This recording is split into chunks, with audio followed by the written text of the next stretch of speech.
satu. Haziq jelki lah dada, mungkin sasarannya.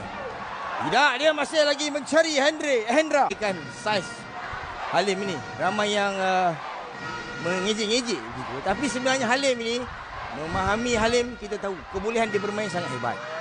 Haziq. Itu nampaknya Halim. Mata keempat milik Malaysia. Haziq Muksir lagi mencari Hendra, saya rasa. Ya, sudah aku bilang.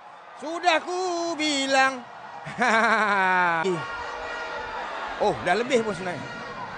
Mata 6-5 sekarang ni. Hendra tengah risau.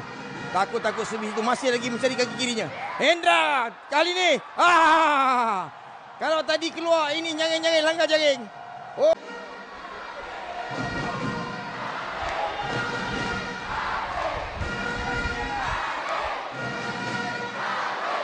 Haziq mungkin akan mencuba Adian Shah.